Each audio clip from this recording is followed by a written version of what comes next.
Pelo sinal da Santa Cruz, livrai-nos Deus nosso Senhor dos nossos inimigos, em nome do Pai, do Filho e do Espírito Santo. Amém. Creio em Deus Pai Todo-Poderoso, Criador do céu e da terra, e em Jesus Cristo, seu único Filho, nosso Senhor, que foi concebido pelo poder do Espírito Santo, nasceu da Virgem Maria, padeceu sob Pôncio Pilatos, foi crucificado, morto e sepultado, desceu à mansão dos mortos, ressuscitou ao terceiro dia, subiu aos céus, está sentado à direita de Deus Pai Todo-Poderoso, de onde há de vir a julgar os vivos e os mortos.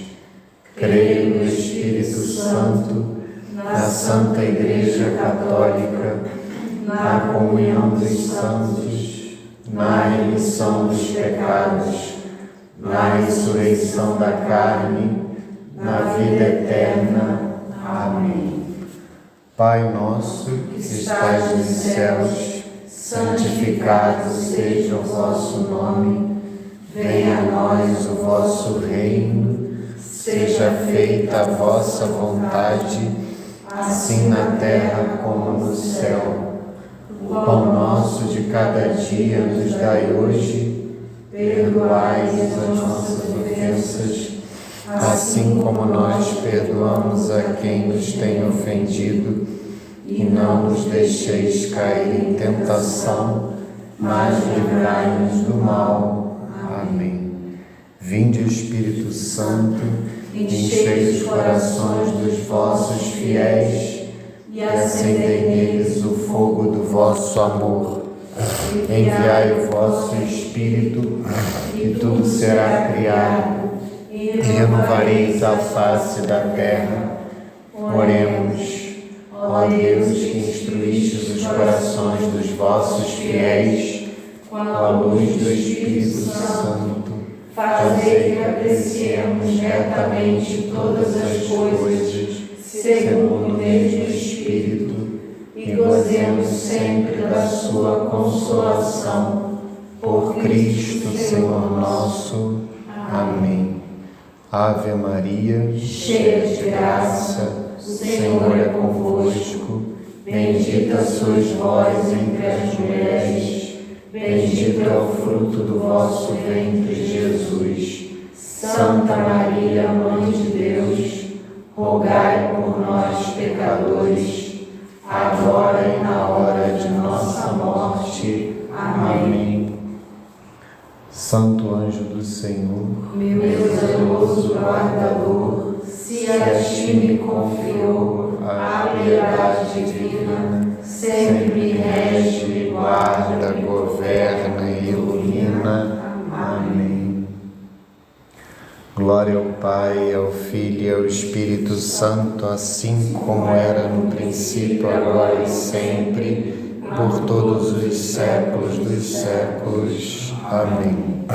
Nossa Senhora da Consolação e Correia, glorioso e castíssimo São José, rogai por nós. Santo Agostinho e Santa Mônica, rogai por nós. Santa Rita de Cássia e Santa Madalena de Nagasaki, rogai por nós. São Pio X, rogai por nós. Estamos reunidos em nome do Pai, do Filho e do Espírito Santo.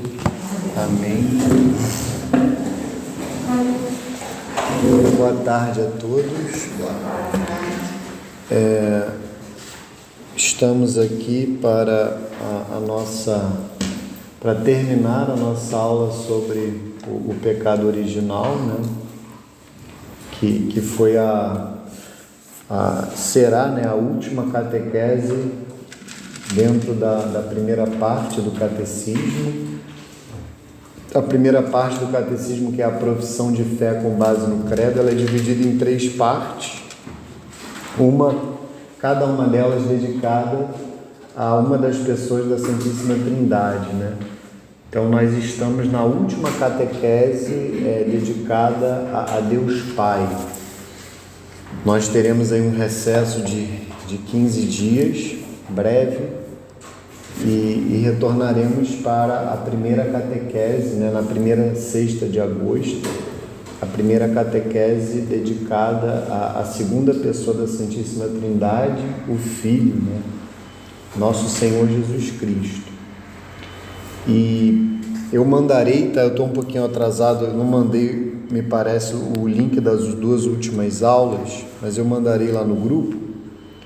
E eu peço que esse recesso para vocês também seja, como eu falei na última aula, para ouvir, né, resgatar as aulas que vocês perderam. Então ainda está muito em tempo, né? Se eu não me engano, não houve nem 10 aulas, né? Nós temos um total aí de... Hoje é a 10ª, né? Nós temos um total aí de quase 50 aulas, se a gente considerar a totalidade do catecismo, não chegam a 70 aulas. Então, assim, a gente está aí hoje na 10ª aula, então está muito em tempo ainda de recuperar o conteúdo que vocês perderam, né?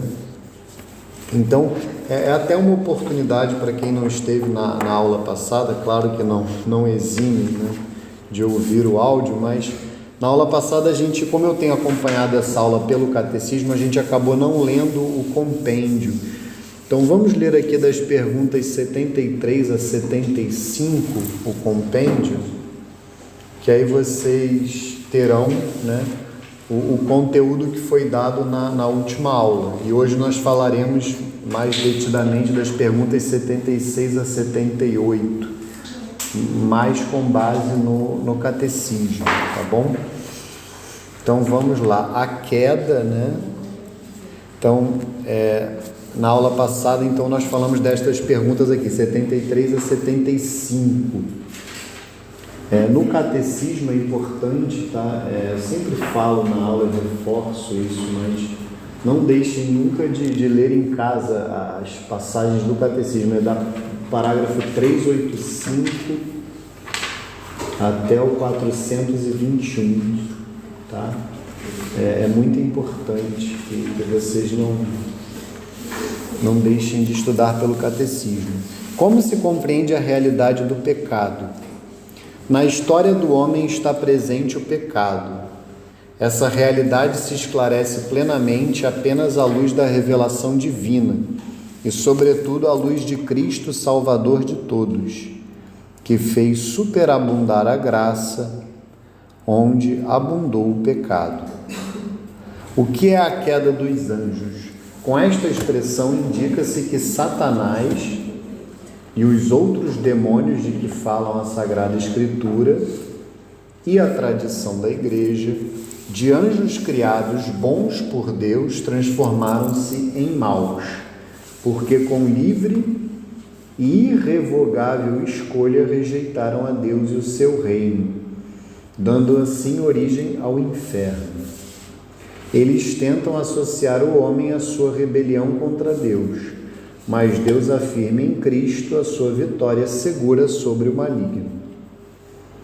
Em que consiste o primeiro pecado do homem? O homem, tentado pelo diabo, deixou que se apagasse em seu coração a confiança em relação a seu Criador e, desobedecendo, quis se tornar como Deus, sem Deus e não segundo Deus. Gênesis 3, versículo 5. Assim, Adão e Eva perderam imediatamente para si e para todos os seus descendentes a graça da santidade e da justiça originais. Então, só para deixar aí fundamentado na Escritura, né, o objeto da aula, vamos ler novamente a passagem do pecado original que está no capítulo 3 do livro do Gênesis. É essa que eu coloquei no quadro aqui. Gênesis 3, de 1 a 24. A culpa original. Gênesis 3, de 1 a 24. A serpente era o mais astuto de todos os animais do campo que o Senhor Deus tinha formado. Ela disse à mulher: é verdade que Deus vos proibiu comer do fruto de toda a árvore do jardim? A mulher respondeu-lhe: podemos comer do fruto das árvores do jardim, mas do fruto da árvore que está no meio do jardim, Deus disse: vós não comereis dele, nem o tocareis, para que não morrais. Ó não, tornou a serpente, vós não morrereis, mas Deus bem sabe que no dia em que dele comerdes, vossos olhos se abrirão, e sereis como deuses, conhecedores do bem e do mal.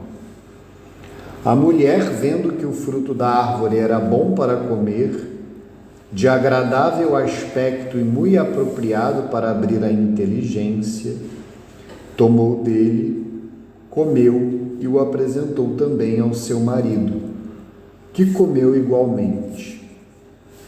Então os seus olhos abriram-se e, vendo que estavam nus, tomaram folhas de figueira, ligaram-nas e fizeram tangas para si. E eis que ouviram o barulho dos passos do Senhor Deus, que passeava no jardim à hora da brisa da tarde. O homem e sua mulher esconderam-se da face do Senhor Deus no meio das árvores do jardim. Mas o Senhor Deus chamou o homem e perguntou-lhe: onde estás? E ele respondeu: ouvi o barulho dos vossos passos no jardim. Tive medo, porque estou nu e ocultei-me. O Senhor Deus disse: quem te revelou que estavas nu? Terias tu, porventura, comido do fruto da árvore que eu te havia proibido de comer? O homem respondeu: a mulher que pusestes ao meu lado apresentou-me deste fruto, e eu comi. O Senhor Deus disse à mulher: por que fizeste isso? A serpente enganou-me, respondeu ela, e eu comi. Então o Senhor Deus disse à serpente: por que fizeste isso? Serás maldita entre todos os animais domésticos e feras do campo. Andarás de rastos sobre o teu ventre e comerás o pó todos os dias de tua vida. Porém o ódio entre ti e a mulher, entre a tua descendência e a dela. Esta te ferirá a cabeça e tu lhe ferirás o calcanhar. Disse também a mulher: multiplicarei os sofrimentos de teu parto. Darás à luz com dores. Teus desejos te impelirão para o teu marido e tu estarás sob o seu domínio. E disse em seguida ao homem: porque ouviste a voz de tua mulher e comeste do fruto da árvore que eu te havia proibido comer, maldita seja a terra por tua causa. Tirarás dela com trabalhos penosos o teu sustento todos os dias de tua vida. Ela te produzirá espinhos e abrolhos, e tu comerás a erva da terra. Comerás o teu pão com o suor do teu rosto, até que voltes à terra de que foste tirado, porque és pó e pó te hás de tornar. Adão pôs à sua mulher o nome de Eva, porque ela era a mãe de todos os viventes. O Senhor Deus fez para Adão e sua mulher umas vestes de peles e os vestiu. E o Senhor Deus disse: eis que o homem se tornou como um de nós, conhecedor do bem e do mal. Agora, pois, cuidemos que ele não estenda a sua mão e tome também do fruto da árvore da vida e o coma e vive eternamente. O Senhor Deus expulsou-o do jardim do Éden para que ele cultivasse a terra de onde tinha sido tirado. E expulsou-o e colocou ao oriente do jardim do Éden querubins armados de uma espada flamejante para guardar o caminho da árvore da vida. Então essa é a narrativa, né, do pecado original. E aí eu lerei as últimas partes, né, que nós citamos, né? Vejam que no parágrafo 390, né, o Catecismo faz uma breve referência a esse relato da queda que eu acabei de ler. Diz o seguinte: para ler o relato da queda.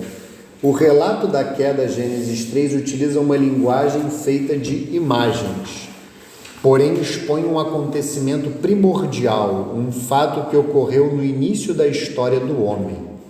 A revelação nos dá a certeza de fé de que toda a história humana está marcada pelo pecado original cometido livremente por nossos primeiros pais. E aí depois, não falaremos hoje, mas o Catecismo fala da queda dos anjos, e eu coloquei algumas passagens da Escritura, né, e mencionei na aula passada passagens da Escritura que de alguma maneira, né, mencionam a queda dos anjos, e aí a gente entra então na realidade do pecado original. Eu não estou tão esclerosado assim. Eu me lembrei agora que a gente foi até o parágrafo 401. Agora não, no início da aula. Então, até o 401 a gente leu, pelo menos. Eu posso explicar melhor hoje, mas a gente leu certamente até o 401, porque a gente falou de algumas consequências do pecado original. Mas de qualquer forma eu vou ler a partir do 396, porque aí a gente trata do tema de uma maneira ampla, né? Vamos lá, o pecado original, a liberdade posta à prova. Deus criou o homem à sua imagem e o constituiu em sua amizade. Criatura espiritual, o homem só pode viver esta amizade como livre submissão a Deus. É isto que expressa a proibição feita ao homem de comer da árvore do conhecimento do bem e do mal, porque no dia em que dele comeres, com certeza morrerás. Gênesis 2,17. A árvore do conhecimento do bem e do mal evoca simbolicamente o limite intransponível que o homem, como criatura, deve livremente reconhecer e respeitar com confiança. O homem depende do Criador, está submetido às leis da criação e às normas morais que regem o uso da liberdade. Então isso de alguma maneira a gente já tinha até falado quando nós fizemos as catequeses sobre a criação. Nós falamos sobre esta questão que é tratada aqui neste parágrafo 396. E aí vem, né, mais do que as consequências, né, como eu falei, na realidade, esses parágrafos seguintes, né, o 397 ao 401, eles são preciosos, e eu até recomendei que vocês em casa depois façam uma meditação do que aqui está dito com a escritura do lado, porque vocês verão que no rodapé aqui, a partir do rodapé 489, há uma série de citações da Sagrada Escritura.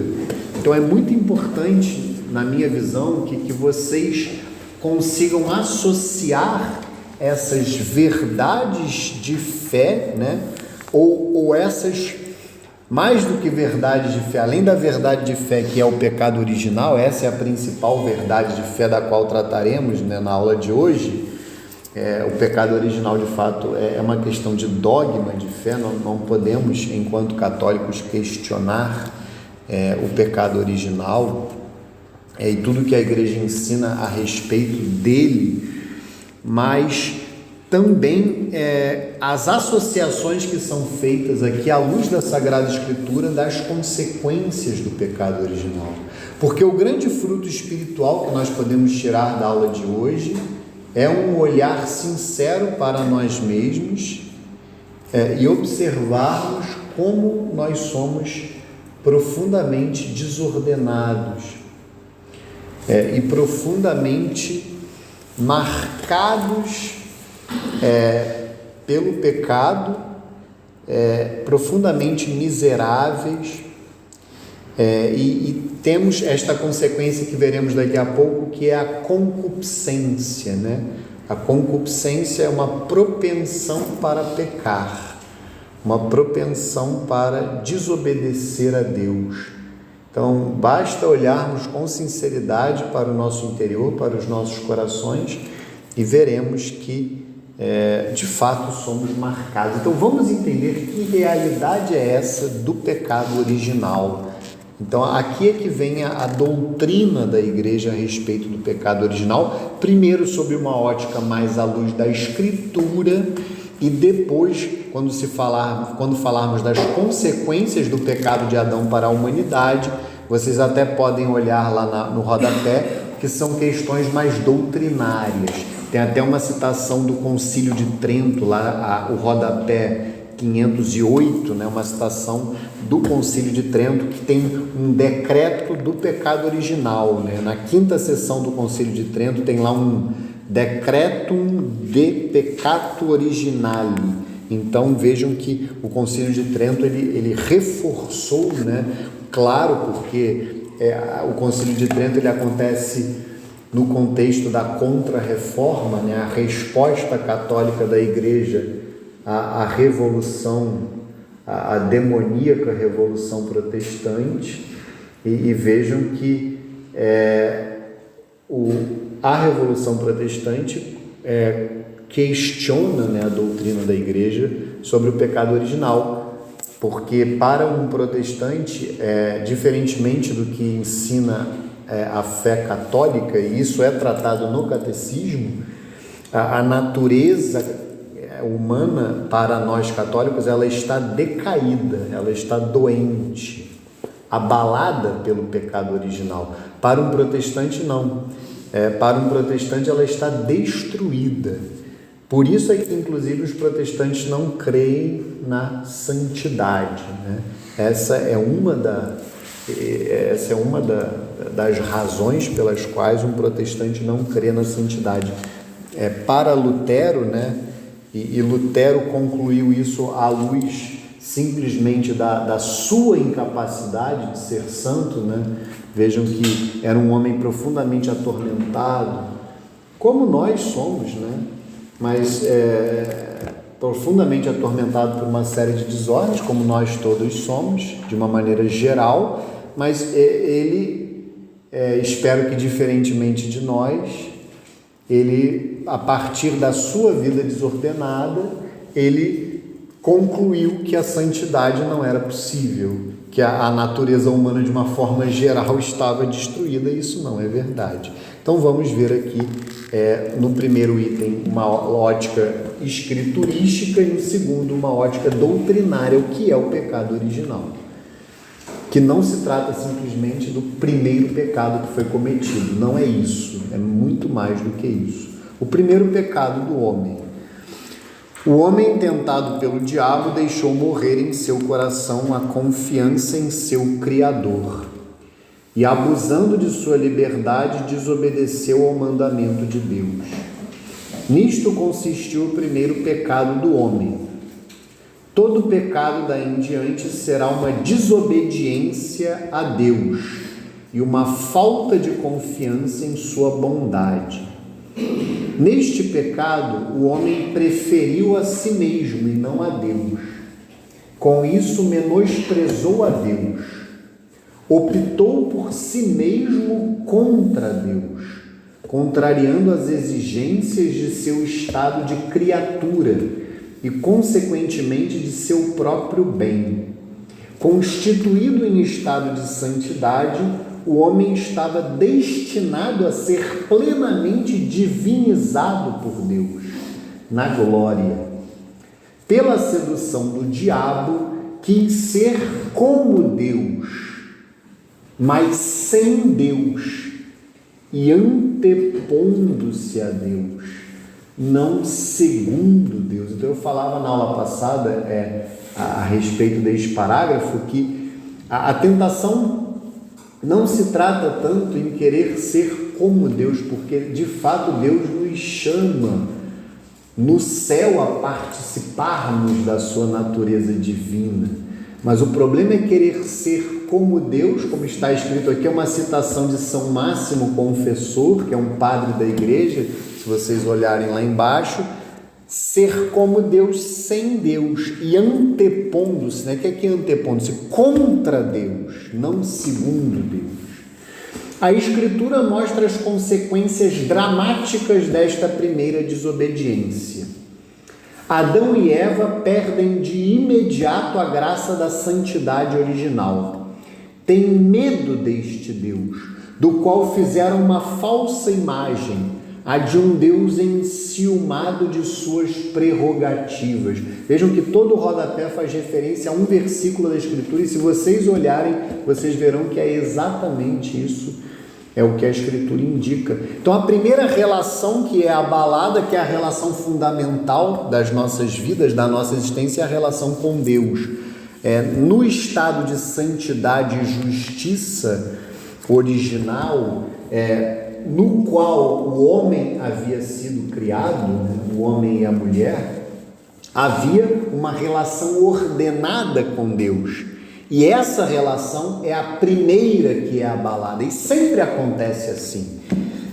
Nas nossas vidas, a primeira relação que é abalada quando nós nos entregamos ao pecado é a relação com Deus, evidentemente, porque Ele é o primeiro a ser ofendido com os nossos pecados. E o retorno para casa também deve ser, mesmo que isso não seja tão claro na ordem cronológica, mas o fato é que a primeira relação a ser curada quando nós decidimos voltar para casa, quando nós decidimos reordenar as nossas vidas, as nossas existências, é a relação com Deus. Mas vejam que não para por aí. A harmonia na qual estavam, estabelecida graças à justiça original, está destruída. O domínio das faculdades espirituais da alma sobre o corpo é rompido. Então, depois da relação com Deus, que é a primeira a ser desordenada, a própria relação do homem com ele mesmo é desordenada. Vejam que no estado de santidade e justiça originais, a alma governava o corpo. E hoje após o pecado original não é mais assim.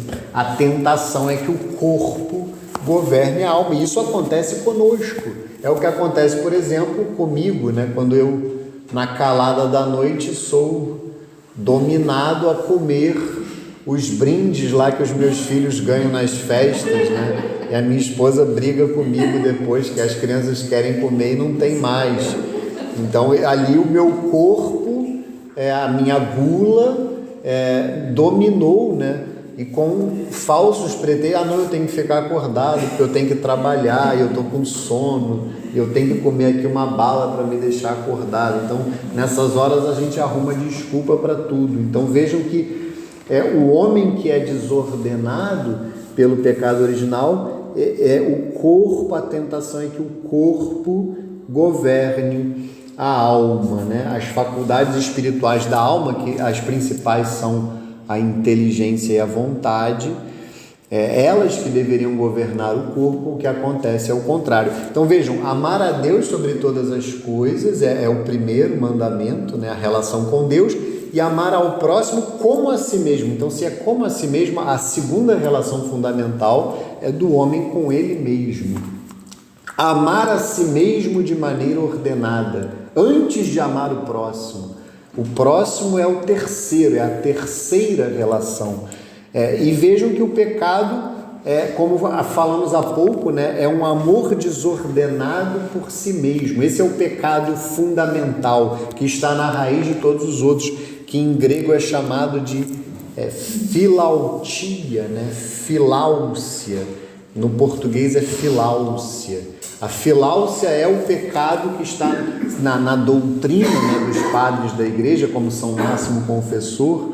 O padre Paulo Ricardo, ele tem um curso sobre isso lá no site, que é o Terapia das Doenças Espirituais. Então ele vai falar desses pecados capitais, né, ou doenças espirituais. Por que são chamados de pecados capitais, né? Caput em latim é cabeça. Não é que eles sejam os mais graves, é porque eles estão na cabeça, na raiz de todos os outros, né? Mas antes dos 7, na raiz dos 7, está a filáusia.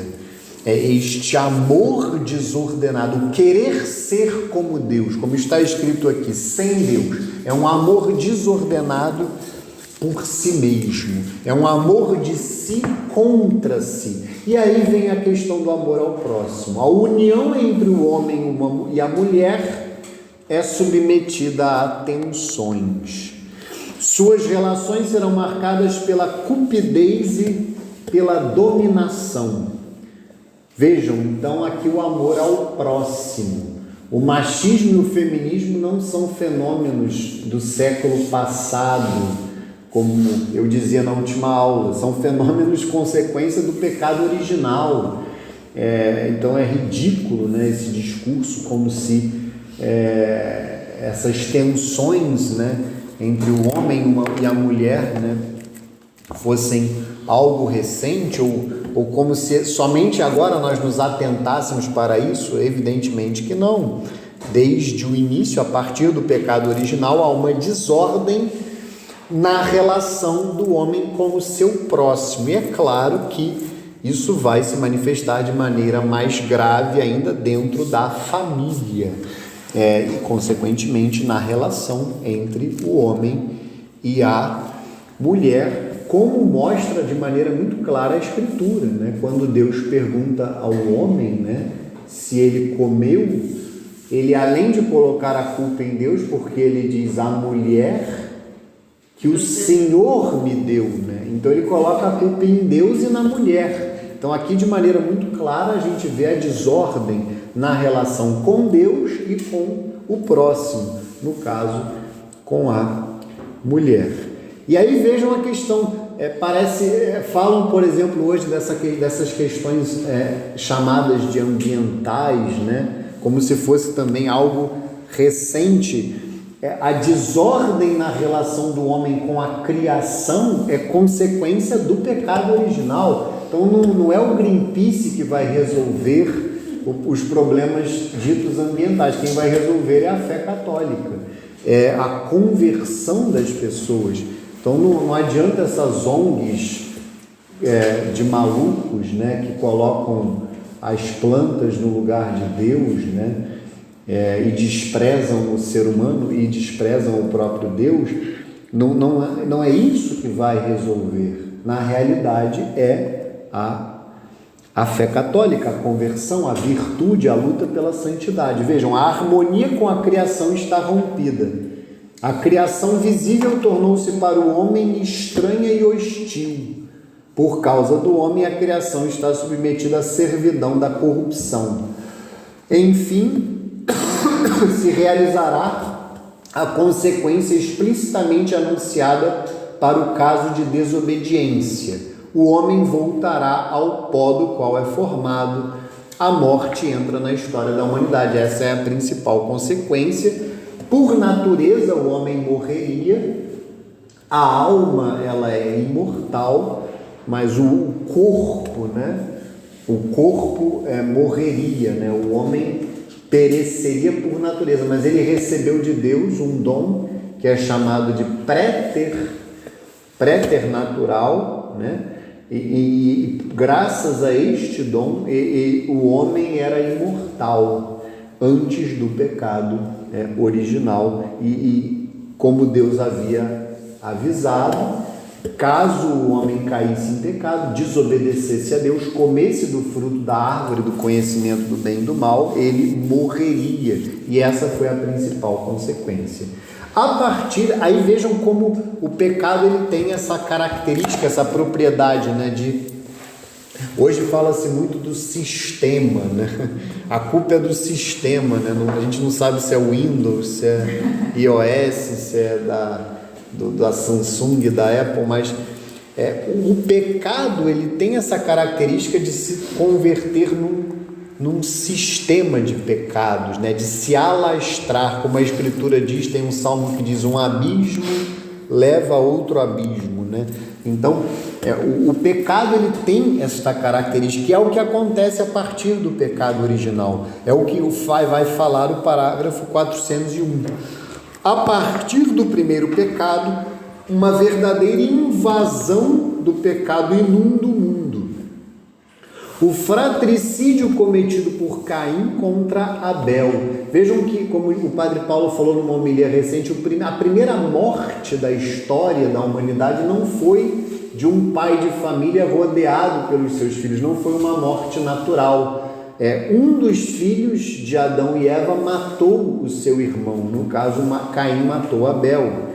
A corrupção universal em decorrência do pecado. Vejam que tem sempre as referências, caso vocês queiram ler na Escritura, e espero que queiram, né? O catequista sempre quer o melhor para os seus alunos, né? Inclusive na missa, né? A missa no rito atual, a missa inclusive que eu mando a liturgia diária para vocês, nós atualmente lemos nas missas feriais, né, de segunda a sábado, nós lemos o livro do Gênesis. Estamos no fim agora, né? Nos aproximamos aí do fim, acabamos de ler a história de José do Egito, né? São José, né? São José do Egito, um dos filhos de Jacó. Então, quem quiser, isso me fez muito bem quando eu fazia a catequese, quem quiser aí ler o livro do Gênesis inteiro, né? São 50 capítulos, é uma narrativa, pode aí ficar como exercício para as férias de vocês, uma diversão aí maravilhosa, ler como a Escritura deve ser lida, né? Ler meditando, né? Quem sabe aí vocês dividem aí por essas 2 semanas, né? E leem a Escritura. Mas vejam que aqui a corrupção universal em decorrência do pecado é a história de Noé. Na história de Noé houve uma corrupção universal. Por isso é que está lá Gênesis 6, né? Ali no capítulo 6 vai ter e seguinte vai ter a história de Noé. Na história de Israel, o pecado se manifesta frequentemente, sobretudo como infidelidade ao Deus da aliança e como transgressão da lei de Moisés. Mesmo após a redenção de Cristo, aí na história da igreja, nós vemos isso diariamente, o pecado se manifesta de muitas maneiras entre os cristãos. E é claro, a gente vê isso diariamente, mas a tentação é a gente olhar para o outro nessa hora. É aquele meu irmão de paróquia, né? O padre que eu vi no noticiário, aquela autoridade eclesiástica, mas nós temos nessa hora que olhar para o próprio umbigo, né? Porque os primeiros membros da igreja que pecam e traem nosso Senhor somos nós, né? Aí vem aquele evangelho, né, do hipócrita que tem uma trave no olho e quer tirar o cisco do olho do irmão. Então, que não sejamos nós. Nessa hora, então, é importante nós olharmos para nós mesmos, porque nós somos membros da igreja que muitas vezes traímos nosso Senhor, como Judas traiu. E na realidade, eu até vou dar uma aula sobre São Pedro amanhã, que não sejamos como Judas, né, que traiu e se entregou ao pecado, mas sejamos como São Pedro, né, que traiu, negou 3 vezes, mas se reconciliou, teve a humildade de pedir perdão e se reconciliou e foi um grande santo. Esse é o caminho. A Escritura e a tradição da igreja não cessam de recordar a presença e a universalidade do pecado na história do homem. Aqui é uma citação de um documento do Concílio Vaticano II. Essas siglas vocês acham lá no fim do catecismo. GS é Gaudium et Spes, né? Gaudium et Spes em latim é alegria e esperança.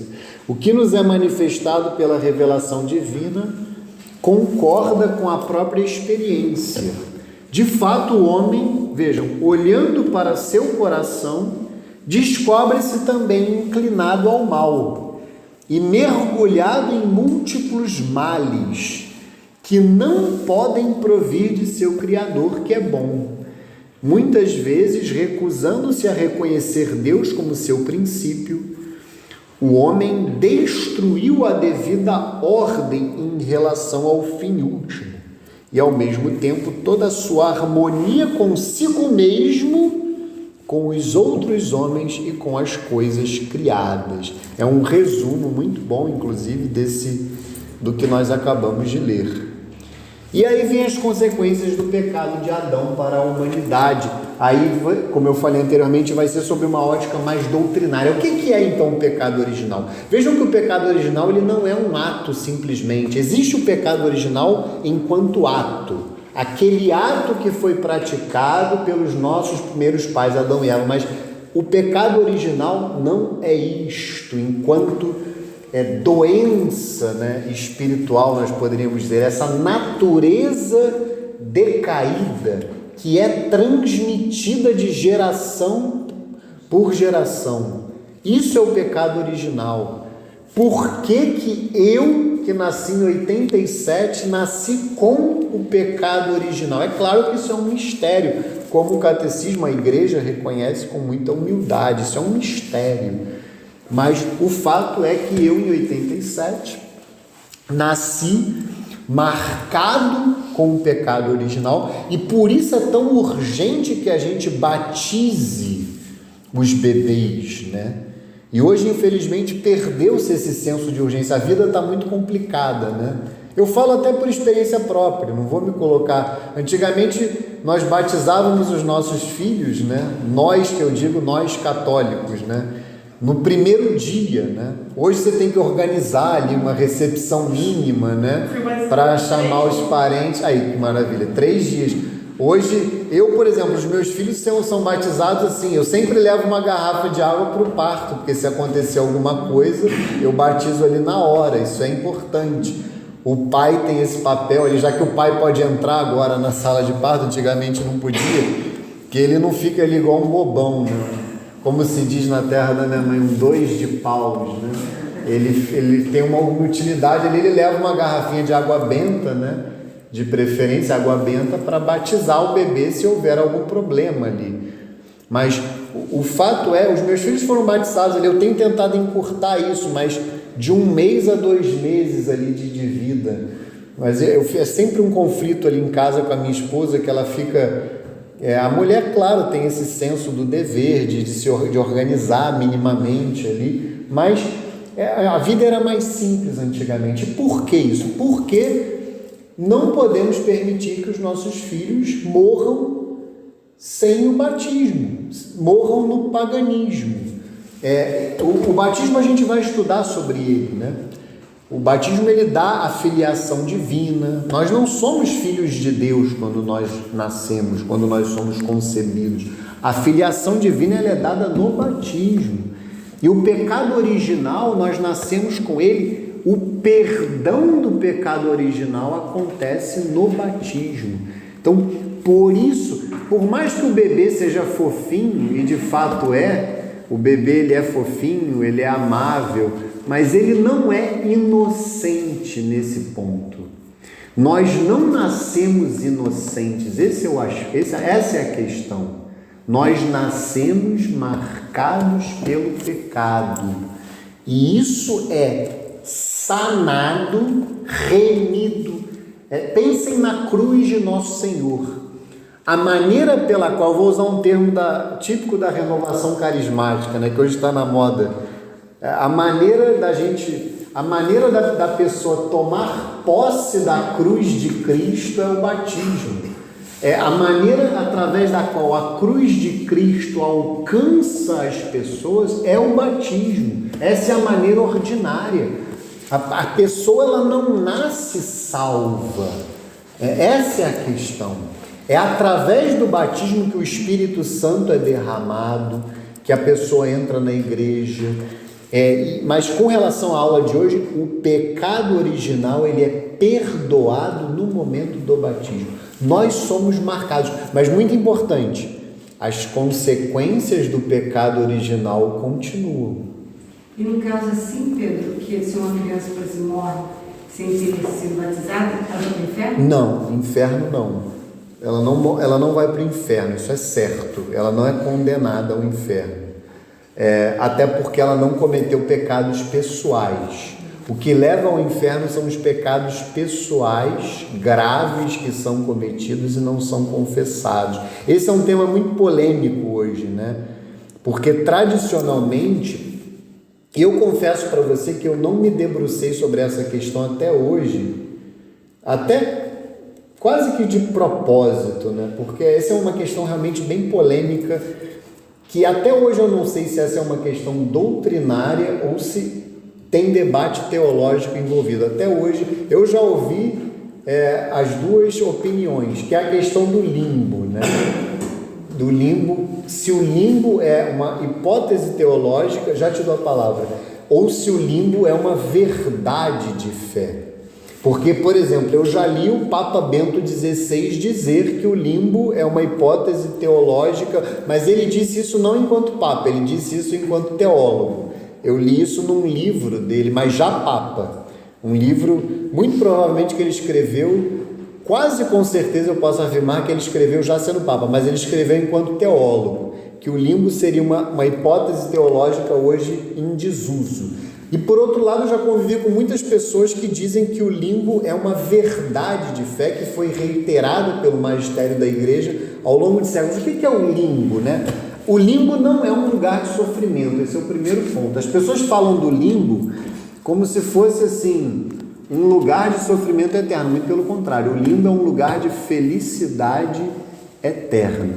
Então esse é o primeiro ponto, mas de felicidade natural. Então, o que tradicionalmente se diz como limbo é um lugar, pense na pessoa mais feliz desse mundo, um torcedor do Botafogo, por exemplo. É claro que não é isso, né? Mas pense na maior felicidade que alguém possa ter, felicidade verdadeira, claro que não é através do futebol que a gente vai receber, mas pense na maior felicidade que a gente possa ter nessa vida. No limbo é mais do que isso. A felicidade que se tem no limbo natural, é acima de qualquer felicidade que nós podemos ter natural nesta vida, mas não é o céu. Mas tem presença de Deus lá. Com certeza, mas não seria ou não é o céu, não é a felicidade eterna com Deus no céu, porque para entrar no céu haveria a necessidade pelo menos de um batismo de desejo. O que é o batismo de desejo? Pense num índio que morre sem um batismo, porque ele nunca teve acesso ao Evangelho. Aqui a gente está entrando em temas que a gente vai abordar com calma em outras aulas, mas não tem problema. Um índio que nunca teve acesso a nenhum missionário, ele não teve acesso à Bíblia, só que ele foi um homem bom, um homem que, vamos colocar, nunca foi canibal, nunca traiu a sua esposa, percebeu ali que o aborto era algo ruim, então teve os filhos que Deus... Então, ele mesmo sem ter acesso ao Evangelho, ele se esforçou para ser um homem bom. Mesmo naquela cultura ali rudimentar, aquela cultura que demandava, né, um crescimento que o Evangelho traz a qualquer cultura, mas esse homem, ele pode ir para o céu. Mas por quê? Porque ele atingiu a idade da razão e ele teve o que a doutrina da igreja chama do batismo de desejo. Se ele tivesse tido a oportunidade, ele desejaria ser batizado. O drama das crianças que morrem sem batismo é que elas não atingem a idade da razão.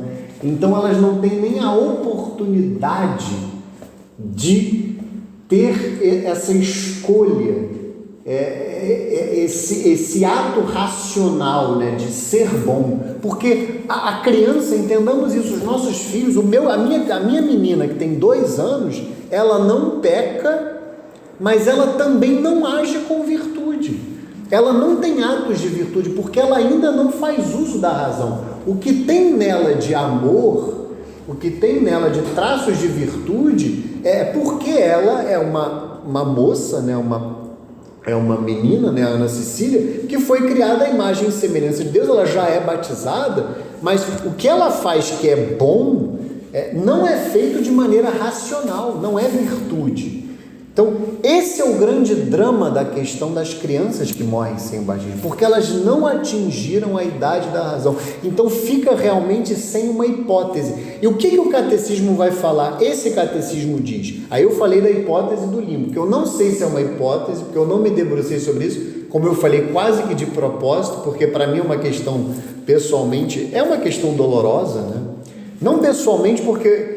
Aliás, também pessoalmente, porque muito provavelmente a minha esposa perdeu um filho. Então eu não tenho 4, eu tenho 5 filhos. A gente tem uma dúvida, porque foi bem no início de uma gravidez, entre a nossa primeira e o nosso segundo. Agora eu estou em dúvida se foi entre o primeiro ou o segundo, ou se foi entre o segundo e o terceiro. O fato é que até hoje eu rezo por esse filho, que eu creio que nós tivemos, porque ela teve ali uma gravidez muito rápida.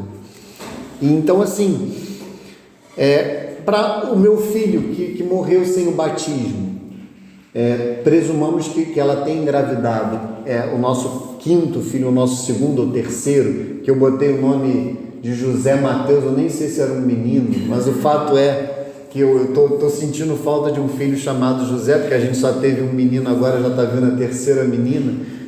Não sei se, tomara, queira Deus, né, que venha aí, que haja oportunidade de ter um menino, que até porque a gente quer, eu pelo menos quero homenagear São Marcos também, que a gente casou no dia de São Marcos. Mas o fato é, esse meu filho está no limbo ou está no céu? Eu não posso afirmar. O que o catecismo fala hoje? O catecismo fala que a gente tem que confiar essas crianças à misericórdia de Deus. Ele não diz estão no céu. No catecismo não está nenhuma certeza a respeito. O que há certeza é que não estão no purgatório nem no inferno. Isso é certo. Agora, existem essas duas hipóteses, que eu vou colocar como hipóteses teológicas, mas há muitas pessoas da linha mais tradicional da igreja que dizem que isso é uma questão que o magistério sempre defendeu como verdade de fé e que recentemente é que foi colocada como uma hipótese teológica em desuso, que é a questão do limbo. De qualquer forma, é felicidade eterna. É felicidade eterna de qualquer maneira. No limbo é natural. No céu é sobrenatural. É claro que é algo muito superior, mas no limbo é felicidade eterna de qualquer maneira. É algo para nos consolar. É muito melhor do que estar no inferno e muito melhor do que não existir, né? Que seriam outras alternativas, né? Então, fala, querida. Tá. 3 pontos rapidinho. O primeiro é que eu já vi o Padre Paulo defendendo essa posição da felicidade natural das crianças que morrem sem batismo, seja porque elas morreram ainda no útero da mãe, aí não tem como mesmo batizar, né? Ou porque elas nasceram e não foram batizadas a tempo, ou os pais foram negligentes e não batizaram. Ele fala isso que o Pedro falou. Aí eu levantei a mão porque recentemente eu perguntei isso para um padre, o padre José Edilson, que dá umas catequeses também, e o que ele respondeu foi que a igreja não estabeleceu essa doutrina ainda, que teve um papa, não tem o nome do papa, que ele preferiu não se pronunciar a respeito disso. Então, assim, há pessoas que pensam que as crianças estão no limbo, há pessoas que não, mas ninguém diz que, obviamente, elas estejam no inferno, mas ainda não é um ponto determinado na igreja. E aí ele falou sobre o batismo de desejo, né, esse padre.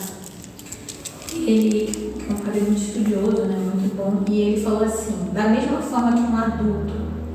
eu tinha uma amiga que, por exemplo, estava fazendo catequese, teve pandemia, Covid, fechou tudo, acabou a catequese dela, coitada.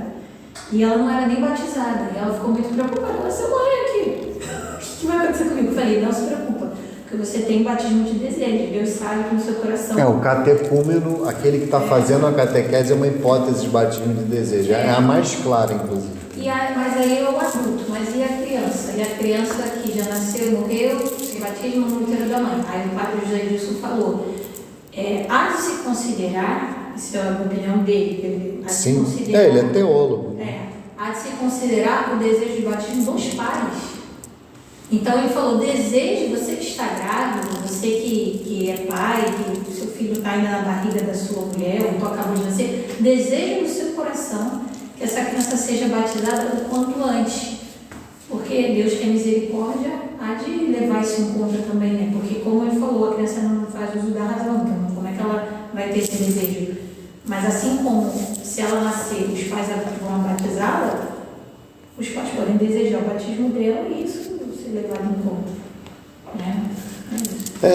Perfeito, obrigado, querida. E isso, eu queria só colocar assim ao final que essa realidade, independentemente de... Só no céu que a gente vai saber, né? É uma questão muito complexa que o mais correto é nós, que não somos teólogos, é a gente ser humilde e não opinar. Eu até posso dizer, é claro, né, que o normal é você preferir, né, que essas crianças estejam no céu. Agora, jamais opinar. Hoje as pessoas opinam demais no que, assim, é muito complexo, né? Todo mundo quer ter opinião, né? É uma consequência das redes sociais, né? Esse é um assunto que não é para a gente opinar, né? A gente pode dizer o que eu vou, claro, preferir, mas não opinar, né? É o que o catecismo atual fala, né? Confiar a misericórdia de Deus, humildemente confiar a misericórdia de Deus. Mas eu só queria colocar 2 pontos. Essas questões têm que servir para que a gente tenha um senso de urgência de batizar os nossos filhos e de batizar as pessoas em geral. Então, tem inclusive uma aluna aqui que ela está num processo de migração dessa turma para o domingo, por conta de horário. Mas parece até que ela está bem, porque ela frequenta ali o centro da Opus Dei, que fica aqui no condomínio Santa Marina. Então é uma menina que está num bom caminho, mas tem que ter um senso de... Então chega aqui um aluno que não é batizado, eu tenho esse hábito de tratar, vocês me perdoem, mas eu trato um pouco melhor do que eu normalmente, porque tem que ter... Você traz uma bandejinha com salgadinhos, assim, né? Tem que ter uma recepção mais... Marca um café, porque teve uma que infelizmente escapou das mãos. A menina espírita queria ser batizada por conta da suposta madrinha. A madrinha morreu durante o Covid, mas nem foi de Covid, foi de câncer. E aí você vê que ela não queria ser católica no final das contas, ela queria mais satisfazer aquele anseio sentimental ali por aquela madrinha, né?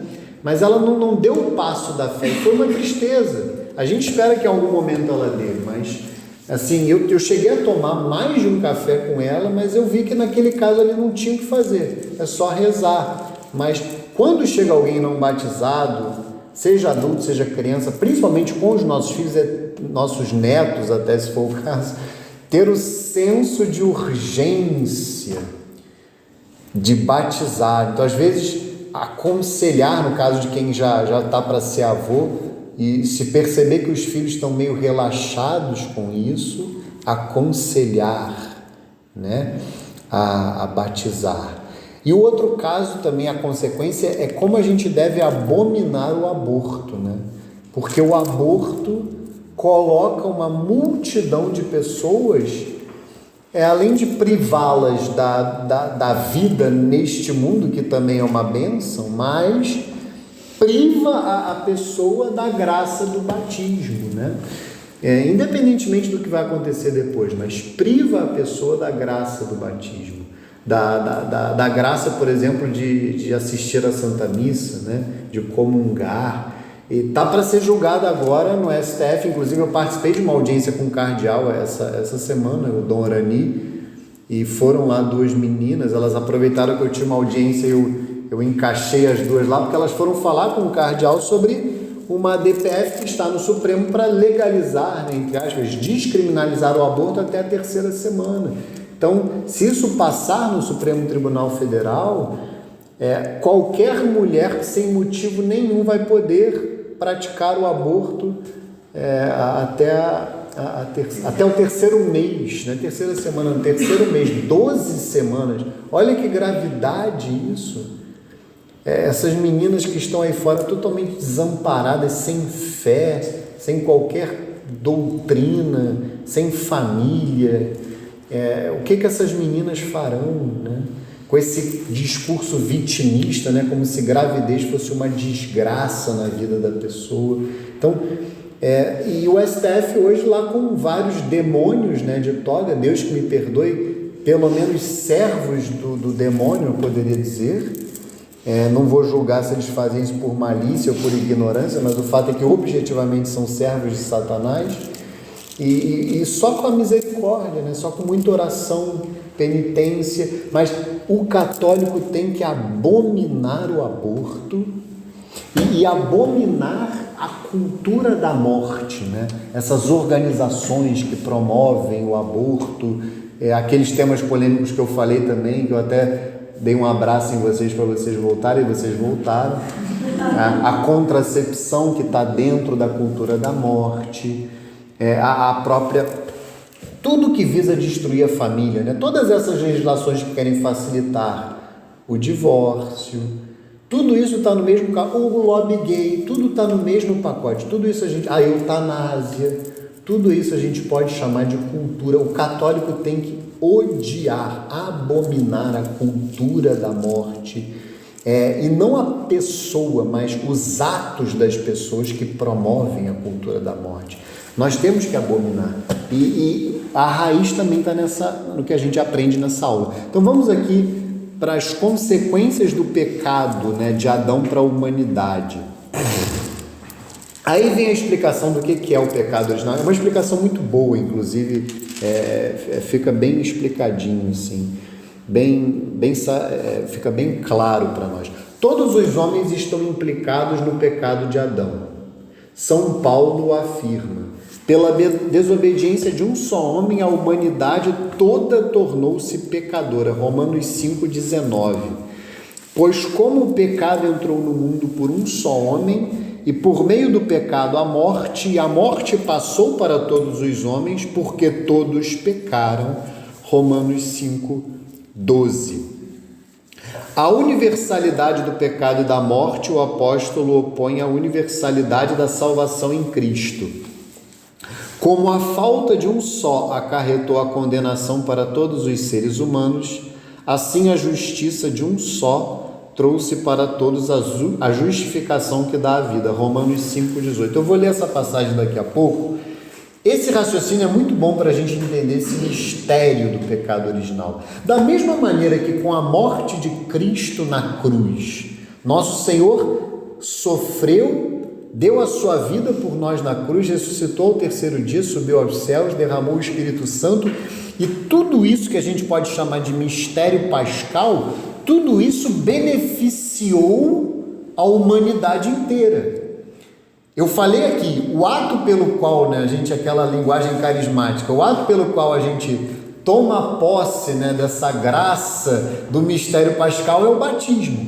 Então, da mesma maneira que a graça do mistério pascal é derramada sobre nós de uma maneira universal, também a desgraça do pecado original se propagou pela humanidade de uma forma universal. Então esse raciocínio de São Paulo na carta aos Romanos, depois vocês podem ler, meditar, é Romanos 5. Eu vou citar os versículos daqui a pouquinho direitinho, mas é capítulo 5 da carta aos Romanos, até o versículo 20. E aí ele vai terminar dizendo: onde abundou o pecado, superabundou a graça.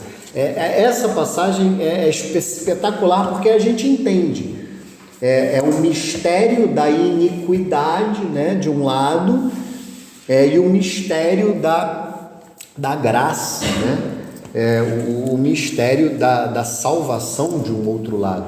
Seguindo o pensamento de São Paulo, a Igreja sempre ensinou que a imensa miséria que oprime os homens e sua inclinação para o mal e para a morte são incompreensíveis, a não ser referindo-se ao pecado de Adão e ao fato de que ele nos transmitiu um pecado que por nascença nos afeta a todos, e é morte da alma. Aí vem a citação do Concílio de Trento. Em razão desta certeza de fé, a Igreja ministra o batismo para a remissão dos pecados, mesmo as crianças que não cometeram pecado pessoal. Mais uma citação do Concílio de Trento. Aí vem explicações maiores. De que maneira o pecado de Adão tornou-se o pecado de todos os seus descendentes?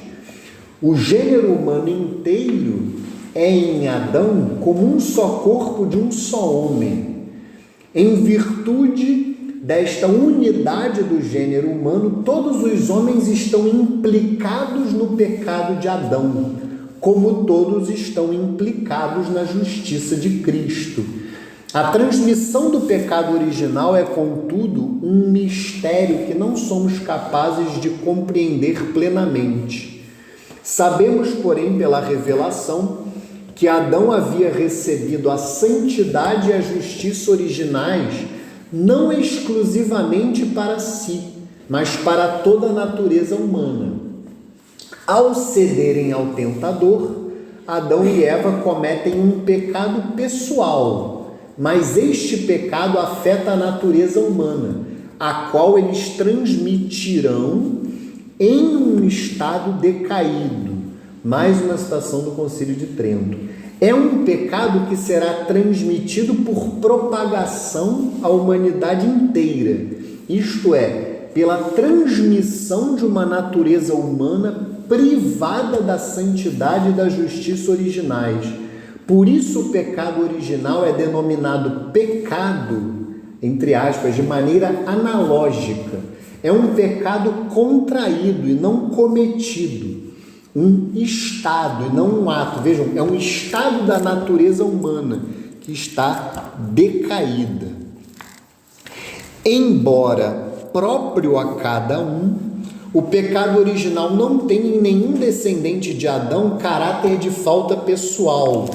Ninguém tem que ir para o confessionário, por exemplo, padre, eu cometi o pecado original. Não tem sentido isso.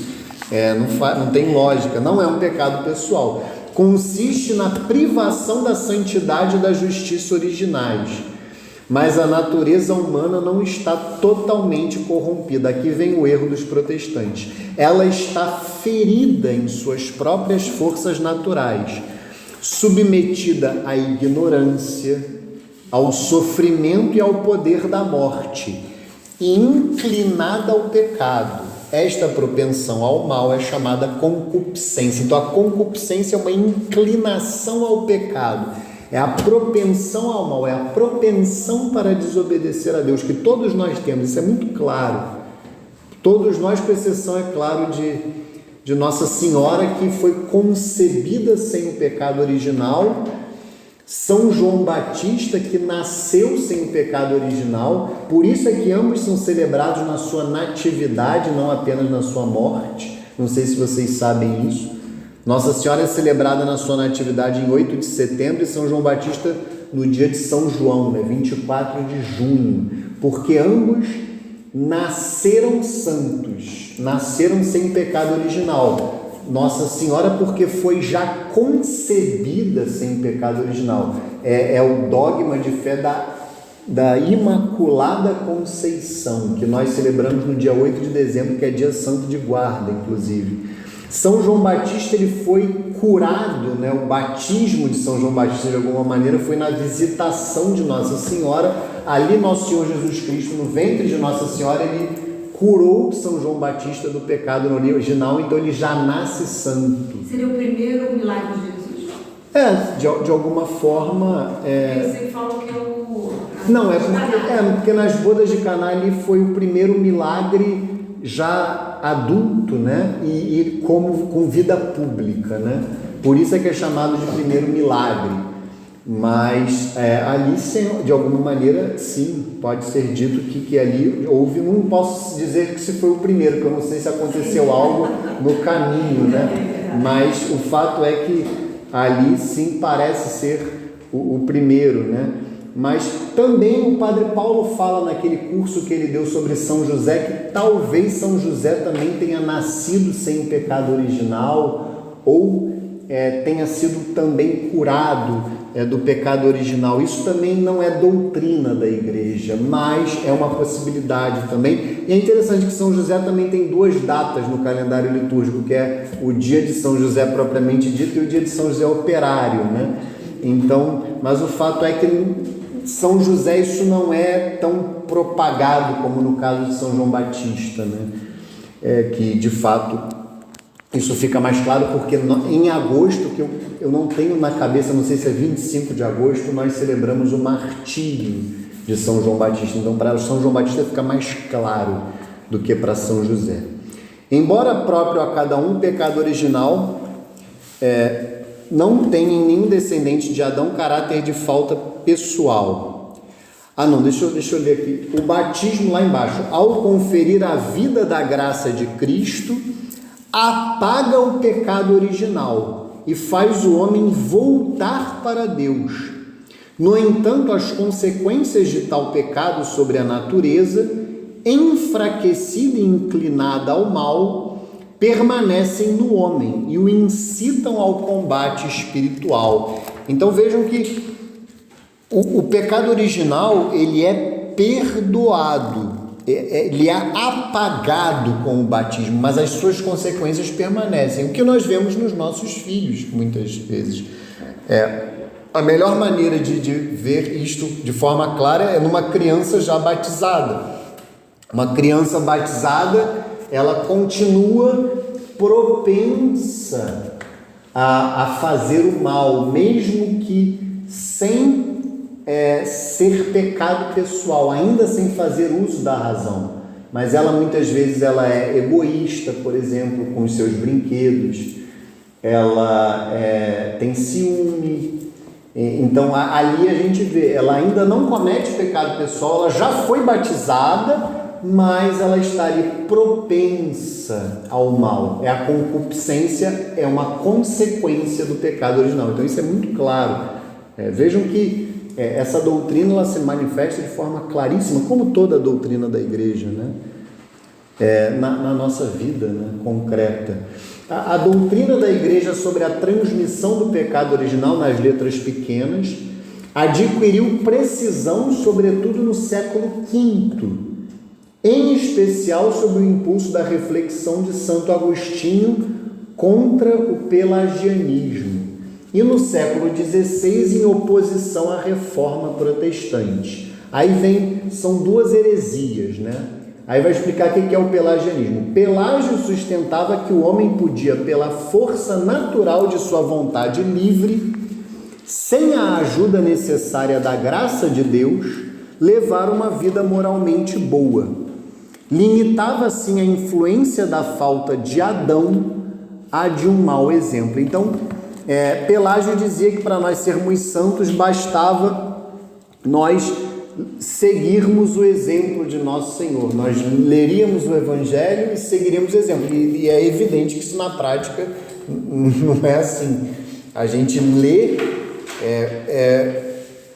eu já digo a vocês, não adianta vocês aqui na catequese, vocês aprenderão, caso ainda não tenham aprendido, e infelizmente é uma realidade, eu falo por experiência própria, nós hoje somos, desculpa a palavra, mas hoje nós somos mal educados em muitos aspectos, porque nós não somos educados para sermos católicos, né? Não somos educados para sermos santos. Então chega lá na parte da moral, por isso é que o catequista quase apanha, tem que trazer policial para a sala de aula, especialmente para a aula do sexto mandamento, porque nós não fomos formados para a castidade e para as outras virtudes. Mas, eu vou ler então o que o catecismo ensina sobre a castidade, eu posso ir lá para a praia cheio de mulher de fio dental lá e eu vou tranquilamente resistir àquilo? Evidentemente que não. Eu, sabedor da tentação, sabedor que Nosso Senhor diz no Evangelho que o homem que olha a mulher e a deseja em seu coração já cometeu adultério. Eu, no meu caso, tenho que olhar, né, e saber que a minha mulher é a minha esposa e que todas as outras nesse sentido morreram para mim. É evidente que eu tenho que me guardar. Então eu não posso ir assim para qualquer ambiente desprotegido. Eu saberei o certo e o errado, mas se eu não me guardar e se eu não pedir a Deus a graça, eu vou cair em pecado. É evidente que não só eu, qualquer pessoa. São Francisco de Assis tem uma frase muito forte, que eu não sei se é dele, mas a frase é boa. E ele é um dos maiores santos da história da igreja. Ele dizia: sem a graça de Deus eu seria capaz de estuprar uma prostituta. Né? Uma frase muito forte, mas isso é um santo que diz. Imaginem nós. Então Pelágio está erradíssimo. É claro que aprender a doutrina e saber o certo e o errado já é uma graça. Eu saio da ignorância, mas eu continuo fraco. E eu tenho que me conhecer. Eu tenho que conhecer as minhas mais inclinações. Eu falei para vocês que eu apesar de... Hoje eu não sou tão magro assim, depois que eu casei eu adquiri uma barriga principalmente, mas eu sempre fui muito magro, mas eu tenho uma propensão, por exemplo, para gula. Então eu tenho que me guardar com relação a isso. Então cada um de nós tem que saber as suas fraquezas. Uma pessoa que tem uma propensão para se irritar, não é que ela vai sair no meio da rua igual uma maluca com a mão no ouvido, assim, não quero ouvir, não quero viver. Ela vai ter que, mas ela tem que se resguardar de determinadas situações que ela sabe que podem levá-la a uma ira, a uma irritação concreta. Então, e mais do que isso, ser um mendigo da graça de Deus. É o pão nosso de cada dia nos dá hoje. Isso a gente vai aprender na quarta parte do catecismo, que é a oração, que é a mais importante. Não adianta você chegar na terceira parte e conhecer o certo e o errado se você não aprende na quarta parte que nós temos que rezar para fazer o certo e evitar o errado. Então Pelágio estava, por isso ele era herege, né? E o pelagianismo, e existe hoje um neo-pelagianismo, o próprio Papa Francisco fala disso. O pelagianismo é uma heresia que até hoje ela é uma ameaça, que está, por exemplo, escondida por trás do ativismo. Todas as paróquias, e a nossa também, são ameaçadas por essa atitude do ativismo. A gente às vezes abraça tantas tarefas ali na paróquia e todo mundo acha que nós somos santos, né? Mas como é que está a vida de oração daquela pessoa? Isso é pelagianismo prático, porque a pessoa faz um monte de coisa, mas não reza. Então, na prática, ela acha que ela pode ser santa sem a graça, sem a oração. Então vejam que nós temos que ter isso muito claro, e por isso é que Santo Agostinho era chamado de doutor da graça, como Santo Tomás era chamado de doutor angélico pela sua doutrina, né, a respeito dos anjos, né? E aí Santo Afonso Maria de Ligório, doutor da moral. Santo Antônio de Lisboa é doutor evangélico, não é porque ele era crente, né? Na realidade, evangélicos são os católicos, né? Esse nome é erradamente atribuído aos protestantes, mas é porque ele conhecia a Escritura como ninguém. Ele era um grande pregador e conhecia, então, doutor evangélico também por isso, né? E cada doutor vai ter ali um outro, né? Um adjetivo ali, né? Que vai designar, né? O ápice da sua doutrina. No caso de Santo Agostinho, ele é chamado de doutor da graça por isso, porque a sua doutrina a respeito da graça elucidou essa doutrina, a doutrina do pecado original, e ajudou a igreja a combater a heresia do pelagianismo. Mas aí a gente vê como é que o protestantismo vai para o outro extremo. Pelágio achava que a natureza humana estava saudável, e os reformadores protestantes consideravam que a natureza humana estava destruída, e esse é um outro problema, é lá no meio ali do parágrafo. Os primeiros reformadores protestantes, ao contrário, ensinavam que o homem estava radicalmente pervertido e sua liberdade anulada pelo pecado original. Identificavam o pecado herdado por cada homem com a tendência ao mal, concupiscência, que seria insuperável. A Igreja pronunciou-se especialmente sobre o sentido daquilo que foi revelado no tocante ao pecado original no segundo concílio de Orange, em 529. Então, esse, no caso, eu não sei dizer se Santo Agostinho estava presente, porque me parece que ele faleceu a caminho deste concílio, ou de um outro, e no concílio de Trento, em 1546. Então, vejam que o pelagianismo foi combatido no concílio de Orange, e o protestantismo no concílio de Trento. E claro que o que os protestantes dizem também está totalmente errado. Basta pensarmos em santos enormes como Santa Maria Madalena, por exemplo, O Padre Paulo até disse numa homilia, eu achei tão bonito, que parece que no céu, né, há uma tradição que diz que Santa Maria Madalena, ela está sentada no primeiro lugar, ali como se fosse, desculpem a linguagem futebolística, né, na arquibancada ali destinada às virgens, né, ela que era prostituta, e foi dominada, né, por 7 demônios, né, o Evangelho assim diz. E o número 7 é um número que indica totalidade, né? Uma multidão, né? Ela hoje santa, está ali, e foi uma das primeiras, se não a primeira testemunha da ressurreição.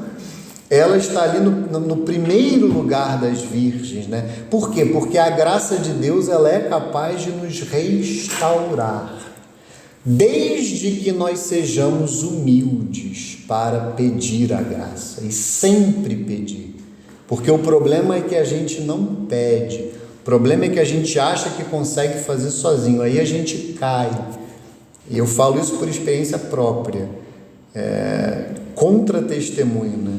A gente acha que é capaz de se sustentar, sem a graça, e nós não somos, né? Nós devemos ser realmente mendigos da graça, como aquele mendigo que berrava, né? Aquele cego, né? Bartimeu, né? Que berrava a Nosso Senhor pedindo que Ele lhe desse a vista, né? Mas assim nós devemos ser para tudo, né? E pedir a Deus a graça, e diante principalmente dos momentos mais difíceis, das tentações, das provações, reconhecer que nós somos fracos. Esse eu diria que é um dos grandes frutos espirituais dessa aula. E aí vem o parágrafo seguinte, vai nos animar, né, a travar este combate espiritual. Então não é uma aula para nos desanimar, muito pelo contrário, é uma aula para nos animar, porque Deus está conosco neste combate. Um duro combate, a doutrina sobre o pecado original, ligada estritamente à doutrina da redenção realizada por Cristo, propicia um olhar de lúcido discernimento sobre a situação do homem e de sua ação no mundo. Pelo pecado dos primeiros pais, o diabo adquiriu certa dominação sobre o homem, embora este permaneça livre. O pecado original acarreta a servidão debaixo do poder daquele que tinha o império da morte, isto é, do diabo. Isso é uma citação da Escritura, carta de São Paulo aos Hebreus, 2, versículo 14. Ignorar, olha, essa frase é espetacular, ignorar que o homem tem uma natureza ferida, inclinada ao mal, dá lugar a graves erros no campo da educação, da política, da ação social e dos costumes. Essa é uma citação espetacular de uma encíclica do Papa de São João Paulo II, há centésimos anos, está lá embaixo, que comemorava 100 anos da Rerum Novarum do Papa Leão XIII, que é um documento assim maravilhoso da história da igreja. Isso aqui dá vontade de pregar na parede, porque qual político hoje que crê na doutrina, nem sabe, né? Não é nem questão de crer, não tem nem ideia do que é a doutrina do pecado original, e quer falar de educação, quer falar de ação social, de resgate da moral, né? Combater a corrupção. Não existe isso sem a noção de que o homem tem uma natureza decaída. Por isso é tão importante, né? Seria importante resgatarmos, né? As escolas verdadeiramente católicas, né? Incentivarmos aquelas que já existem. Como é que educaremos os nossos filhos sem crer no pecado original? Por isso é que vem essas histórias que nós vemos aí fora, né? Nós temos que conscientizar as pessoas, né? Aqui não basta simplesmente conscientizar.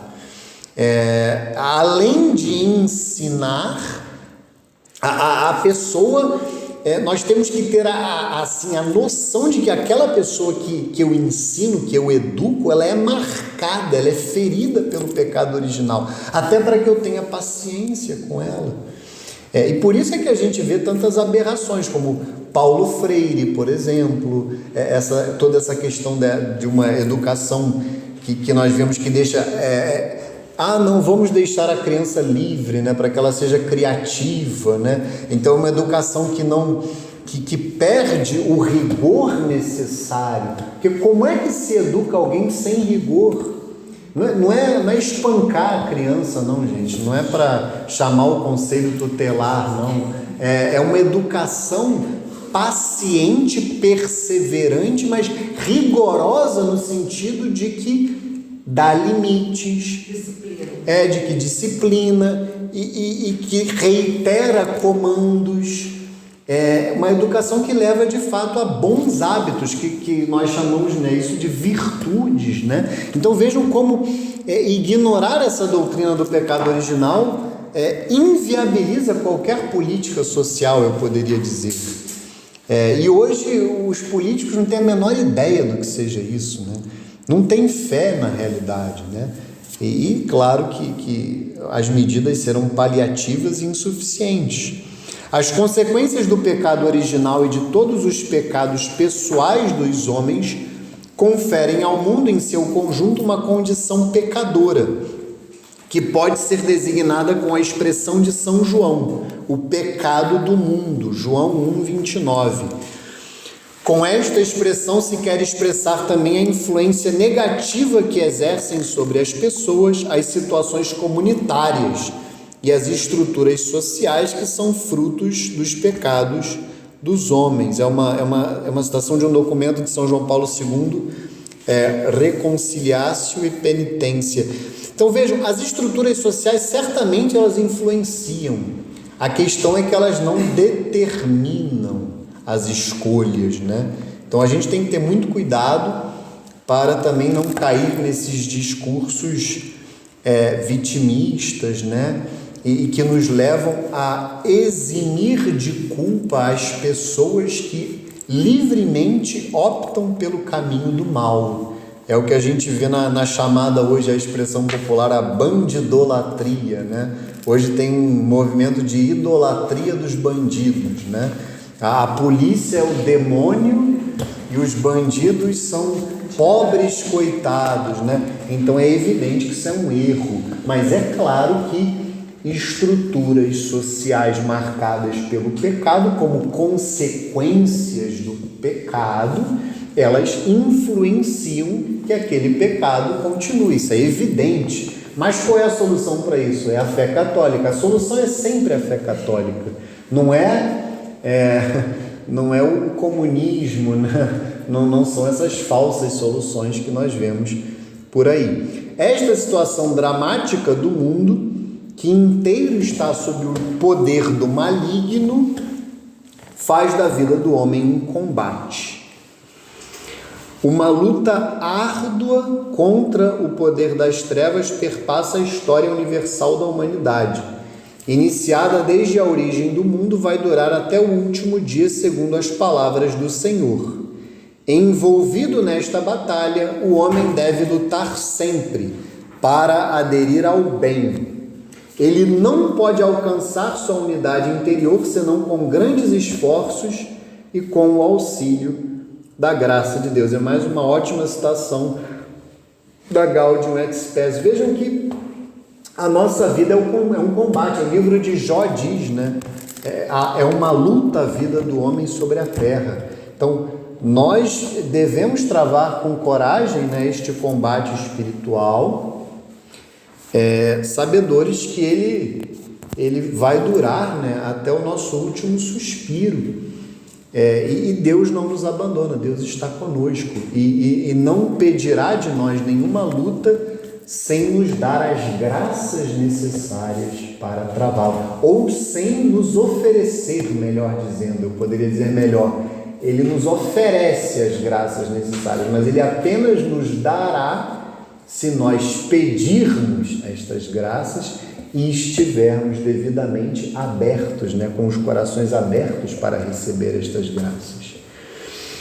E aí, para terminar, são as palavras mais consoladoras, porque falam que Deus não nos abandona. Não o abandonaste ao poder da morte. Depois da queda, o homem não foi abandonado por Deus, ao contrário, Deus o chama. Isso é muito bonito, né? Deus que chama Adão depois, né? Deus evidentemente sabia, né, que Adão e Eva tinham pecado, mas ele me chama, né? Onde estás? Isso é muito tocante, né? Vale até uma meditação, né, em oração. Onde estás, né? Deus que tinha o hábito, né, de caminhar, né? A gente vê ali a intimidade, né, que eles tinham com Deus, o hábito de passear no jardim à brisa da tarde, e depois que os dois tinham pecado, Deus passeia e mais do que isso, ele chama: onde estás? E lhe anuncia de modo misterioso a vitória sobre o mal e o reerguimento da queda. É o chamado proto-evangelho, né? Esta passagem, Gênesis 3,15, é a passagem que fala da descendência da mulher, né?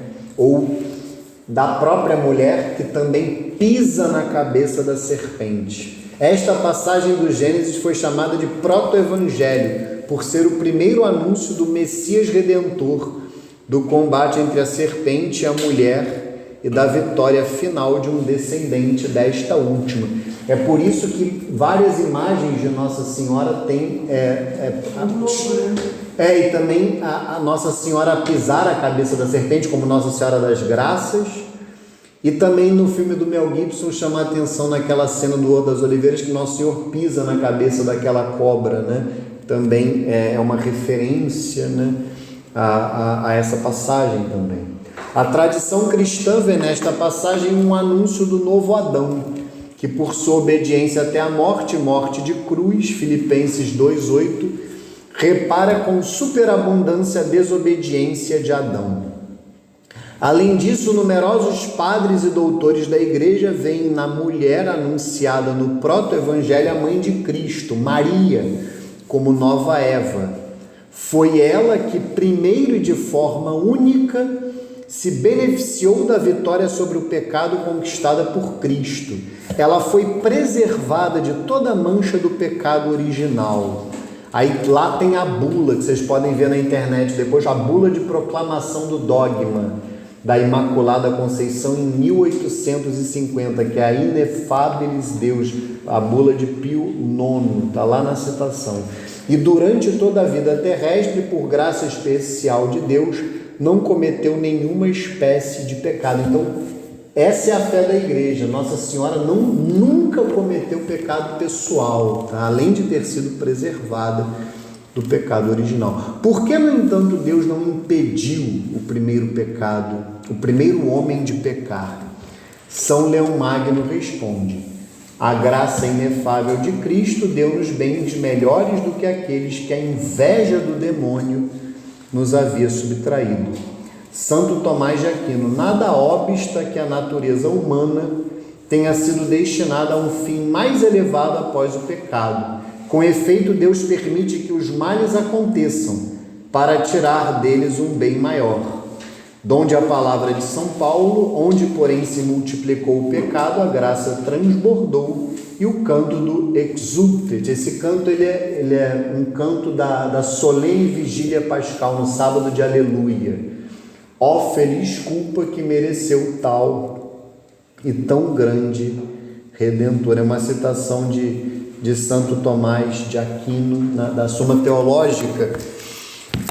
E isso é verdade, porque o que Deus nos promete no céu é superior ao que Adão e Eva tinham no Éden, tá? O Éden, o paraíso terrestre, não é o céu, isso é importante. Adão e Eva já necessitavam de salvação. Salvação não no sentido de remissão dos pecados, mas no sentido de participação na vida divina, porque às vezes a gente só olha a salvação sob a ótica de remissão dos pecados, e salvação tem também a ótica de divinização do homem, de elevar o homem, de levar o homem à vida bem-aventurada, a participar da vida bem-aventurada de Deus no céu. Então, Adão e Eva necessitariam de salvação, mesmo que eles não tivessem pecado. De uma forma, claro, que nós não sabemos porque eles pecaram, mas o fato é que o que eles perderam, que a Escritura mostra que Deus fechou o jardim do Éden, colocou inclusive querubins na porta, o que eles perderam é inferior àquilo que Cristo ganhou para nós na cruz. Então vamos só ler estas duas citações de São Paulo, na carta aos Romanos. O resumindo vocês podem ler em casa. Carta de São Paulo aos Romanos, capítulo 5. São duas citações da carta aos Romanos, tá? Capítulo 5, versículos 12 a 21. Romanos 5, versículos 12 a 21. Acabou que eu tinha botado lá no grupo semana passada, Romanos 5, 12 a 21.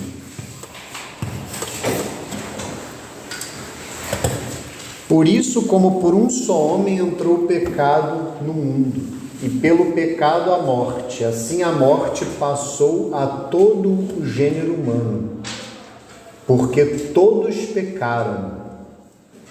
De fato, até a lei o mal estava no mundo, mas o mal não é imputado quando não há lei. No entanto, desde Adão até Moisés reinou a morte, mesmo sobre aqueles que não pecaram, a imitação da transgressão de Adão, o qual é figura do que havia de vir. Mas com o dom gratuito não se dá o mesmo que com a falta, pois se a falta de um só causou a morte de todos os outros, com muito mais razão o dom de Deus e o benefício da graça obtida por um só homem, Jesus Cristo, foram concedidos copiosamente a todos. Nem aconteceu com o dom o mesmo que com as consequências do pecado de um só. A falta de um só teve por consequência um veredicto de condenação, ao passo que depois de muitas ofensas o dom da graça atrai um juízo de justificação.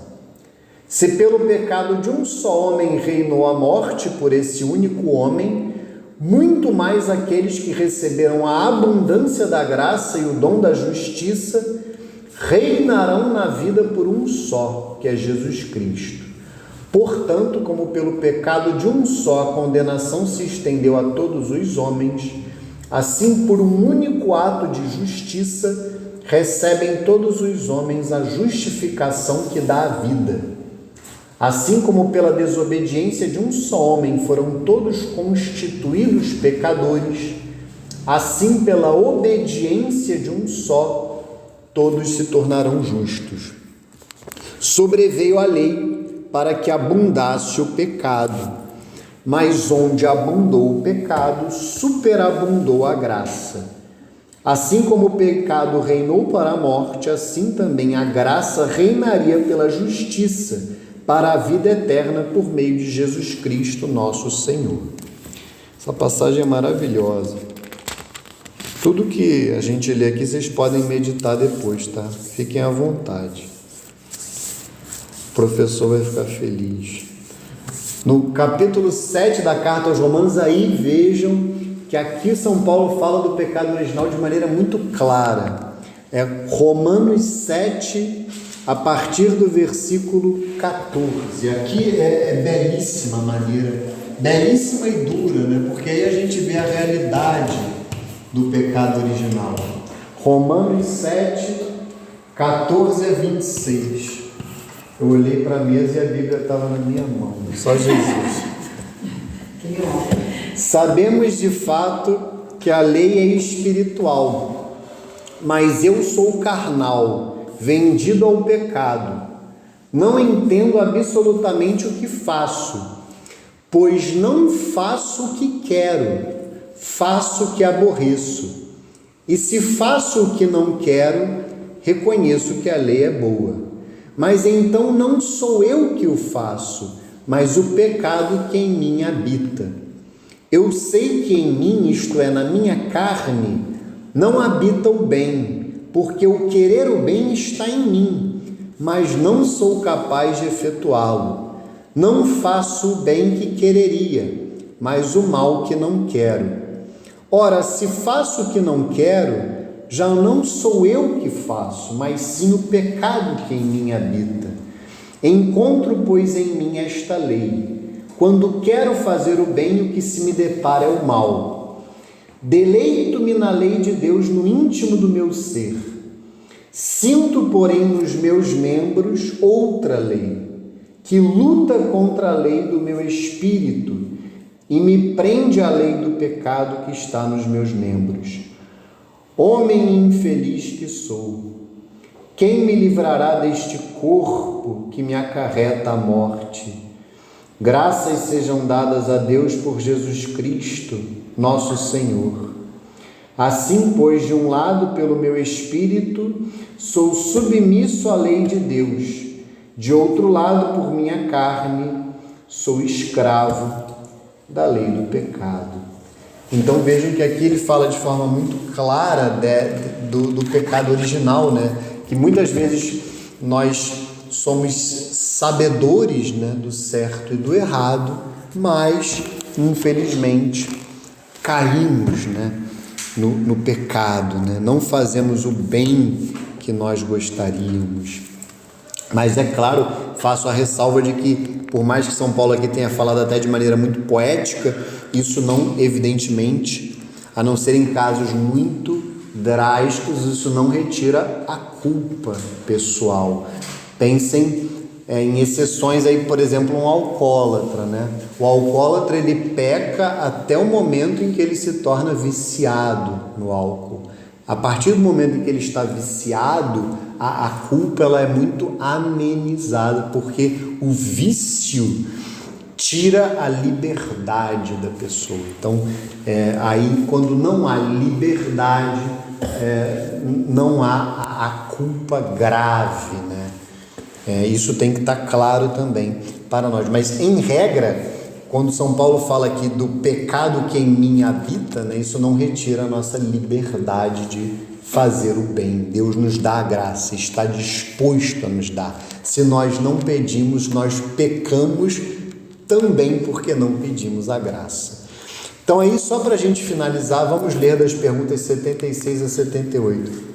Eu sempre falo 100 vezes para a gente finalizar, fiquem tranquilos. O que é o pecado original?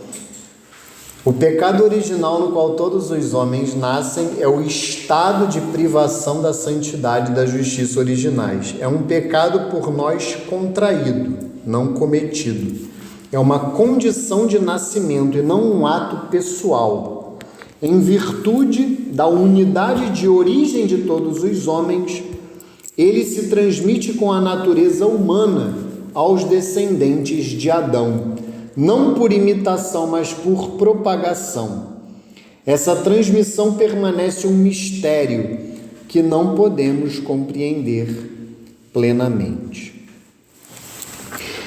Que outras consequências provoca o pecado original? Em consequência do pecado original, a natureza humana, sem ser totalmente corrompida, está ferida em suas forças naturais, submetida à ignorância, ao sofrimento, ao poder da morte, inclinada ao pecado.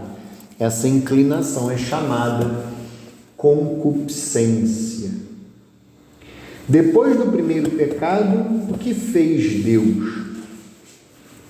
Depois do primeiro pecado, o mundo foi inundado pelos pecados, porém Deus não abandonou o homem ao poder da morte, mas ao contrário, prognosticou-lhe de modo misterioso no proto-evangelho que o mal seria vencido e o homem elevado da queda.